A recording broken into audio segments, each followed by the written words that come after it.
अपने कहीं के जुड़े हुए भी हैं। आजकल तो विज्ञान से सारे देश एक दूसरे व्यापार कर रहे हैं, सब तरह से जुड़े हुए हैं। तो पूरी मानव सभ्यता को एक साथ मतलब अपन किस तरह से टैकल कर सकते हैं, तो ये विचारधारा मिशन उसी हिसाब से मतलब आया है।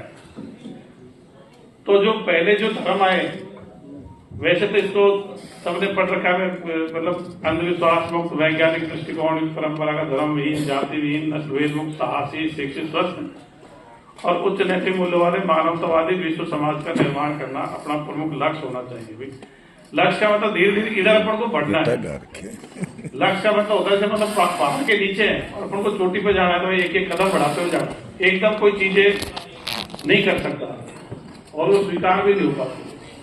तो धीरे धीरे इन चीजों को जो मुक्त या विहीन है उनको धीरे धीरे छोड़ते जाना है और युक्त या सकारात्मक है उनको धीरे धीरे अपनाते जाना है। तो इससे क्या पूरी मानव सभ्यता को एक नई दिशा मिलेगी। क्योंकि बहुत सारे दो तीन चीज बताओ, इसके बड़े लक्ष्य क्या है। एक तो आदमी ने शुरू से ही सोचा है प्रकृति के रहस्यों को जानने के लिए। जो तारों को देखता था, मृत्यु को देखता था, पेड़ पौधों को देखता था, जन्म लेता हुआ देखता, तो उसकी इच्छा थी, मतलब उसकी जिज्ञासा थी कि क्या है, कारण क्या। तो प्रकृति के उस जिज्ञासा प्रवृत्ति के तहत फिर ईश्वर अल्लाह गॉड आया। उसने कहा कि भाई पहाड़ को देखा। अब पहाड़ को देखने के बाद में दो तरह के विचार आ सकते हैं। एक तो इस पहाड़ को किसी ने बनाया होगा या पहाड़ कैसे बना होगा। अब बना होगा ये तो मतलब वैज्ञानिक दृष्टिकोण है, और बनाया होगा वही ईश्वर अल्लाह गॉड ने बना दिया। तो ये आसान उत्तर था। हालांकि देखो प्राचीन सभ्यता अपनी है, सिंधु घाटी सभ्यता, बेबीलोनिया की सभ्यता, मिस्र की सभ्यता, चीन की सभ्यता, इनमें एक ईश्वर वाली बात नहीं थी। ये शुरू में क्या थे, जो प्राकृतिक शक्तियां थी, मतलब सूर्य चंद्रमा तारे, इनको पूजते थे, या कोई पूर्व प्रभावशाली होगा उनको पूजते थे। फिर ये हजरत मूसा आया 3500 साल पहले, उसने कहा गया नहीं इनके पीछे कोई और शक्ति होनी चाहिए। उसने एक कल्पना दी थी और उसको फिर उसने यहोवा बोला, फिर उसको ईसा मसीह ने गॉड बोला, फिर हजरत मोहम्मद ने उसको अल्लाह बोला, फिर नानक ने उसको वाहे गुरु बोला, कबीर ने उसको सतगुरु बोला। हिंदू धर्म में ईश्वर भगवान बोल देते हैं। तो इस तरह से मतलब ये इस तरह से इजाद हुआ है। तो जैसे बहुत सारे लोग सोचते आया कैसे, ऐसा नहीं, बहुत सारे सोचते हुए डर से आया। ईश्वर की परिकल्पना डर से हुई है। ये देवी देवता तो भाई बाढ़ आ गई तो मान लीजिए जल देवता हो गया, वो तो डर हो सकता है। ईश्वर अल्लाह को इतना डर वाली बात नहीं है। हालांकि कुरान में तो बहुत डराया गया है, और अब तो कभी सब धर्मों ने एक दूसरे से लिया, तो डरने की बात उसमें परंपरागत धर्मों में। तो इस तरह से अब इसमें अपने जो मैं पॉइंट पाता हूँ, अंधविश्वास मुक्त, तो ये तो हर कोई कह रहे हैं लेकिन अंधविश्वास से मुक्त होना चाहिए। अब लेकिन अंधविश्वास क्या क्या बातें हैं, तो अपनी ये विचारधारा कहती है कि भाई जितनी काल्पनिक बातें हैं वो सबकी सब अंधविश्वास है। ईश्वर अल्लाह गॉड, जन्नत जन्म मतलब स्वर्ग नरक, आत्मा परमात्मा,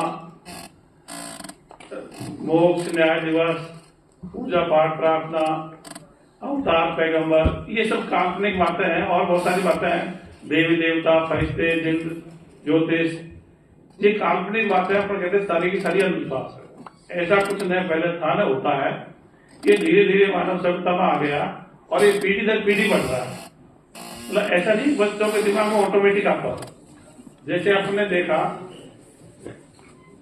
यहाँ पे दो बच्चे पैदा हुए थे अभी अपने जनाना हॉस्पिटल में, अदल बदल हो गए थे। एक हिंदू का बच्चा मुसलमान के चला गया था, मुसलमान वाला बच्चा हिंदू के आ गया। और वो तो डिस्प्यूट पैदा हो गया, तो उसका डीएनए टेस्ट हो गया और डीएनए टेस्ट से पता लगा भाई वो लड़का था वो तो हिंदू का था, लड़की थी जो मुसलमान की थी।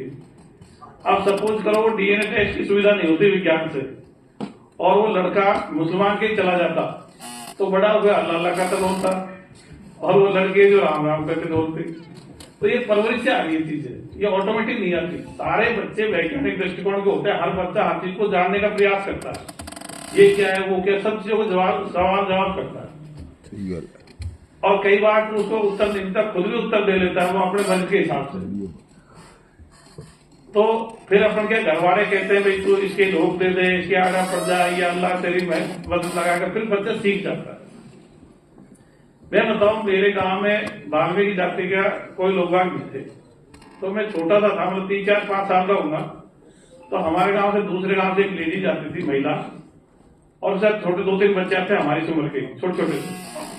तो सब बच्चे कहते यार इसे छोड़ना नहीं है, मैं बैठना नहीं है।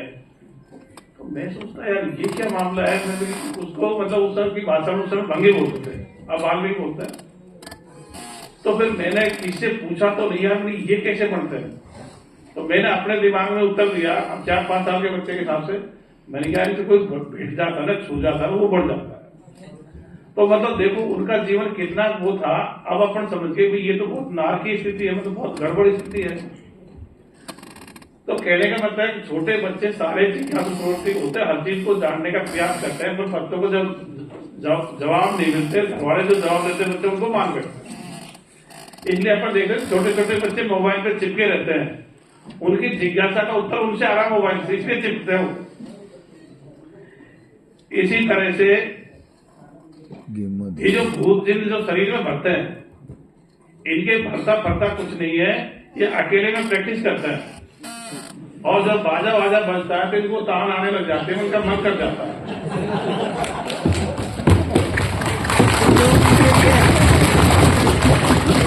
क्योंकि मैं तो पुलिस में हूं तो कई बार अभी पीछे आवाज सही आ रही नहीं आ रही है जवाब। तो मैं तो पुलिस में हूं, इसलिए कई बार ऐसे मौके पड़ गए। तो मैं बारात जिले में था, तो एक वहां काला गोरा भैरव का मंदिर था। उसमें क्या थे कि ऐसी वाले को मतलब वहाँ एहवाल जाते होते मेघवाल जैसी, उसको मंदिर में चढ़ने नहीं देते। तो कोई आदमी चला गया तो उसको धक्का मुक्की देके उसे पुजारी ने भगा दिया। अब वो थाने में आया तो हमारे थानेदार जी ने ज्यादा उसको कवरेज नहीं लिया, वो मतलब उसका मुकदमा दर्ज नहीं किया। फिर वहां कोई सोशल एक्टिविस्ट था, उसने हमको शिकायत करी, अच्छा हम फलाने दिन भाई जैसे 15-16 जून की बात थी, 16 जून की, अक्सर हम उस मंदिर में चढ़ेंगे। तो फिर मैं चला गया थानेदार जी को देख करके भाई। तो वहां क्या गाँव वालों की मीटिंग चल रही थी मंदिर पर, और 1500 आदमी सभी जाति के लोग वहां बैठे हुए थे। और वहां क्या मंदिर के आगे मतलब बल्ली लगा रखे थे। तो मैंने कहा भाई ये क्या कर रहे हो कि साहब हम क्या, अब हम भी नहीं चढ़ेंगे, कोई नहीं चढ़ेगा, मतलब हम नहीं ये कर रहे हैं आज के बाद। मैंने यार तुम्हारे मन में खूब बेईमानी आई, उनको रोकने के लिए खुद रोकने के लिए तैयार हो, पर उनको स्वीकार नहीं कर रखा। तो फिर मैंने उनको समझाया। तो उसी दौरान क्या था, एक वहां का जो मैन घूडला था, उसके देवता हो सकता, घूडला बोलते गोबा बोलते, तो उसके देवता आ गया और उसने यूं करके और उसको मतलब यूं गिर गया, उसके देवता बन गया। अब जैसे उसके देवता बना तो गांव वालों ने उसकी जय बोल दी। अपन देखते तो उसकी जय बोल दी, तो जैसे जय बोली तो उसके बाद मैंने कहा उसे, मेरे को उठा के फेंक लो, नाटक किया तो पता उसने क्या किया, 1500 साल फिर भी गिरी।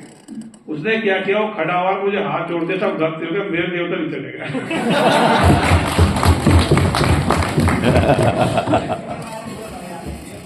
ऐसे ही मैं CID सिटी में था बीकानेर, तो नोवर में कई लोग जो मतलब एक्टिव है उनको पता होगा, नोवर में 4 मर्डर हो गए थे, पति पत्नी और 2 लड़कियां थी, 5 साल की 7 साल की, वो बाहर सो रही थी, चारों कोई काट गया।